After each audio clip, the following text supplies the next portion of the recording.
Bonjour à toutes et à tous et bienvenue dans cette nouvelle vidéo présentée par l'association Éducation Populaire. Aujourd'hui nous allons répondre à une nouvelle question.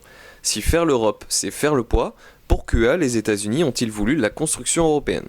On entend souvent dire que faire l'Europe, c'est-à-dire faire l'Union européenne, c'est peser, c'est faire le poids notamment dans les relations internationales afin de peser contre des pays comme les États-Unis, le Japon, les Chinois, les Russes, etc. Alors, la question est pourquoi, si faire l'Europe c'est faire le poids, les États-Unis ont-ils souhaité la construction européenne ? Vous savez, lorsque l'on apprend l'histoire de l'Union européenne à l'école, on commence par le discours de Robert Schuman du 9 mai 1950, car cette date est considérée comme la date de début de la construction européenne. En effet, Robert Schuman, alors ministre des Affaires étrangères français, fit une déclaration qui est considérée comme le début de la construction européenne, car elle appelait les pays européens à se fédérer dans un projet commun qui était l'Europe. Un an après cette déclaration, la Communauté européenne du charbon et de l'acier était créée. C'est un traité de libre-échange entre 6 pays d'Europe de l'Ouest, dont la France, la République fédérale d'Allemagne, le Benelux ou encore l'Italie. D'ailleurs, pour la petite anecdote, ce discours figure sur les chèques français, en tout petit, là où vous devez écrire en toutes lettres le montant du chèque.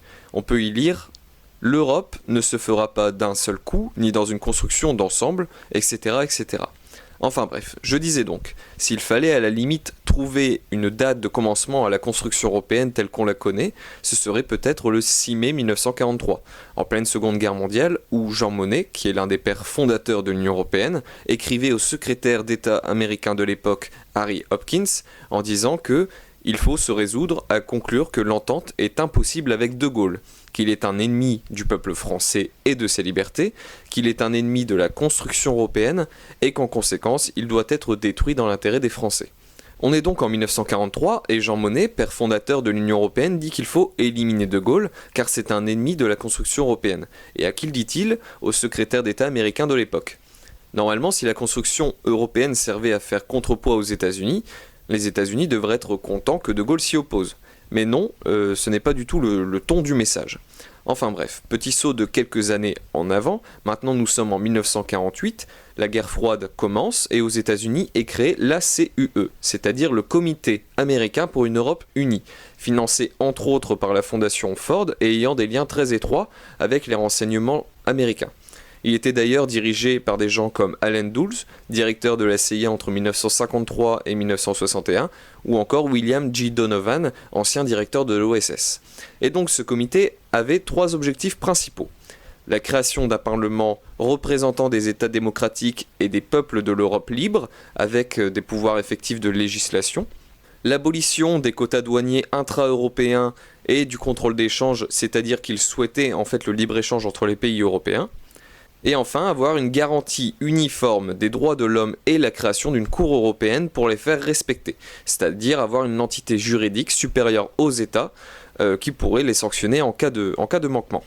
Nous sommes donc, je le rappelle, en 1948 et les Américains œuvrent pour la construction européenne. Le magazine Historia nous informe également que, je cite, de 1949 à 1959, en pleine guerre froide, les Américains, par l'intermédiaire de leurs services secrets et du Comité pour l'Europe unie, versent l'équivalent de 50 millions de dollars actuels à tous les mouvements pro-européens, parmi lesquels figurent ceux du Britannique Winston Churchill ou du Français Henri Fronet. Leur but, contenir la poussée soviétique. Je me permettrai juste de mettre un bémol à ceci. En effet, on serait tenté de dire et de penser, à juste titre, que les États-Unis ont souhaité fédérer les pays d'Europe de l'Ouest pour justement contrer le communisme. Sauf que, comme dit précédemment, en 1943, les États-Unis songeaient déjà à la construction européenne. Et on va le voir dans la vidéo, même après la chute du mur de Berlin, les Américains ont toujours soutenu le projet européen. La raison n'était vraisemblablement donc pas que de contenir la poussée soviétique. Continuons. Voici une déclaration du général américain Dwight Eisenhower à Paris Match en octobre 1951. Il se faisait questionner et donc la question du journaliste était « Que pensez-vous de la Fédération européenne ?» À ceci, il répondit « Rien ne pourrait nous être plus agréable que d'apprendre que les États d'Europe occidentale ont décidé de réunir dans une ville d'Europe, disons à Luxembourg, des délégués responsables avec le mandat de rédiger l'acte constitutionnel de l'Europe, de désigner la capitale, etc. et qu'à partir du 1er janvier, l'Europe occidentale fonctionnera comme fédération. Aucune décision ne pourrait mieux nous aider dans la tâche que nous poursuivons. » Là encore, si faire l'Europe c'est faire le poids, pourquoi les Américains poussent-ils justement à la construction européenne ?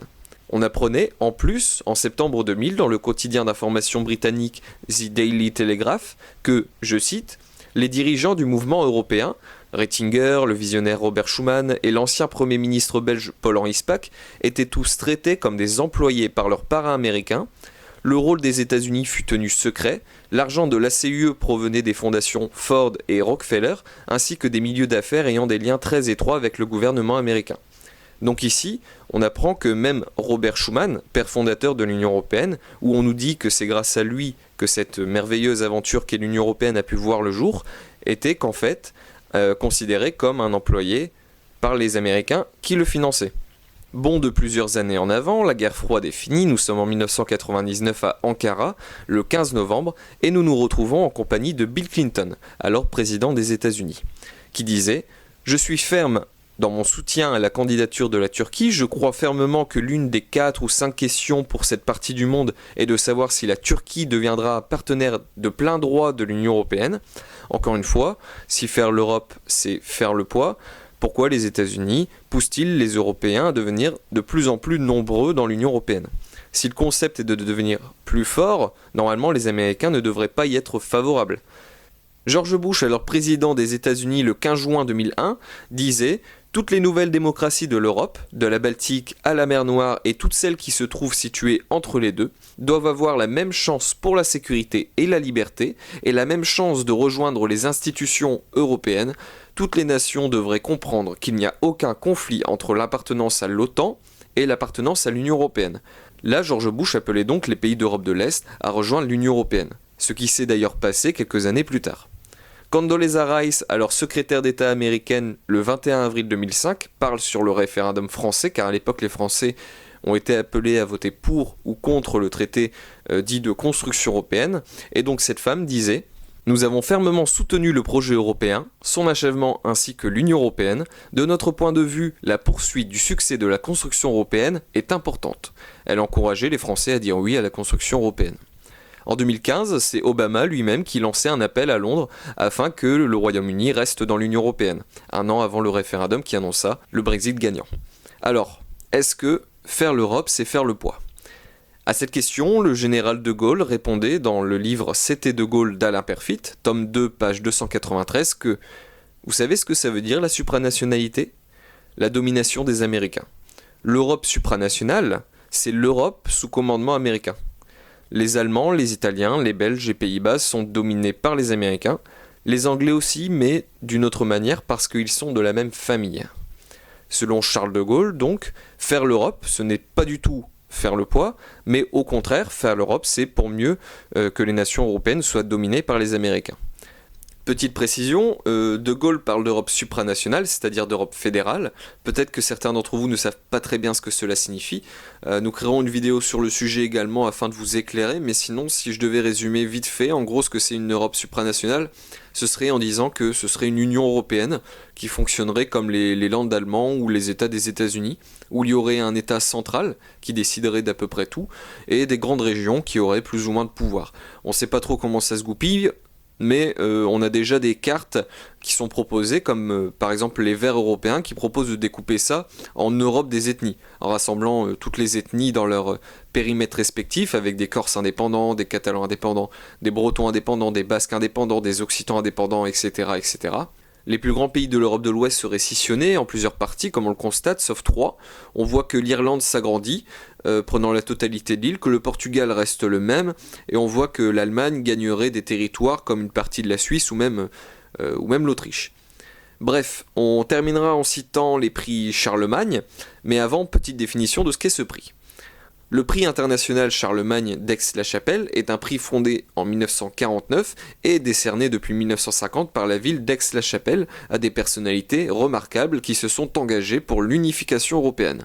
Et donc dans ces personnalités qui ont promu l'unification européenne, on retrouve Jean Monnet, celui qui voulait éliminer De Gaulle, car ennemi à la construction européenne. On retrouve le Belge, père fondateur de l'Union européenne et considéré comme un employé par les Américains, Paul-Henri Spaak.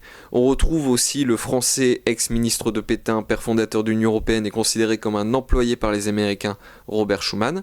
George Marshall, général américain qui a eu le prix Charlemagne, Henry Kissinger, secrétaire d'État américain du gouvernement de Richard Nixon, a eu le prix Charlemagne, et enfin Bill Clinton, ex-président des États-Unis, qui lui aussi a eu le prix Charlemagne. D'ailleurs, lorsqu'il a eu le prix en 2000, il a fait un discours qui disait « L'unité de l'Europe est en train d'engendrer quelque chose de véritable neuf sous le soleil, des institutions plus vastes que l'État-nation, parallèlement à la délégation de l'autorité démocratique aux échelons inférieurs. L'Écosse et le Pays de Galles ont leur propre parlement, l'Irlande du Nord, dont ma famille tire son origine, a retrouvé son nouveau gouvernement.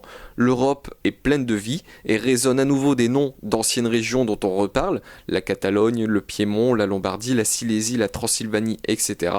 Non pas au nom d'un quelconque séparatisme, mais bien dans un élan de saine fierté et de respect des traditions. La souveraineté nationale est donc enrichie de voies régionales pleines de vie qui font de l'Europe un lieu garantissant mieux l'existence de la diversité. Pour résumer un peu et grossièrement, il est content que l'Europe se fasse car ça crée une entité supranationale, c'est-à-dire que les États membres donnent du pouvoir à cette institution qui est l'Union européenne, et en plus de ça, il analyse que les pays membres donnent non seulement plus de pouvoir à l'UE, mais aussi plus de pouvoir aux échelons inférieurs, c'est-à-dire aux régions, globalement. Il dit aussi que c'est bien, car on entend à nouveau parler de nouvelles régions, comme la Catalogne, l'Écosse, etc., en disant que ce n'est pas au nom d'un quelconque séparatisme, mais justement pour faire respecter les traditions. Bon, au niveau du séparatisme, aujourd'hui, la Catalogne ou l'Écosse montrent bien qu'en fait, si, c'est pour du séparatisme. Je me permettrai donc de mettre en relation ce que disait De Gaulle tout à l'heure avec ce que Bill Clinton vient de dire. De Gaulle disait que la supranationalité, c'est la domination des Américains.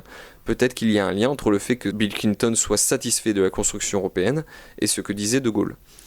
Donc voilà, on en arrive à la conclusion de cette vidéo, et la conclusion sera tout simplement la même que celle du départ. Si faire l'Europe, c'est faire le poids, pourquoi les Américains promeuvent-ils la construction européenne? Car poser la question, c'est déjà en partie y répondre. Sur ce, je vous laisse avec une citation de François Mitterrand dans le livre Le dernier Mitterrand de Georges-Marc Benamou, quelque temps avant sa mort, où il disait « La France ne le sait pas, mais nous sommes en guerre avec l'Amérique. Oui, une guerre permanente, une guerre vitale, une guerre économique, une guerre sans mort apparemment. Oui, ils sont très durs les Américains, ils sont voraces, ils veulent un pouvoir sans partage sur le monde, c'est une guerre inconnue, une guerre permanente, sans mort apparemment, et pourtant une guerre à mort. » Sur ce, si vous avez aimé cette vidéo, si elle vous a instruit, si elle vous a donné des clés de compréhension, n'hésitez pas à mettre un pouce bleu, à vous abonner, à nous suivre sur les réseaux sociaux et pourquoi pas faire un don sur le Tipeee. Nous rappelons que tout l'argent récolté va directement pour faire tourner l'association et organiser plus d'actions. Sur ce, nous vous disons à bientôt tout le monde pour une nouvelle vidéo. Salut!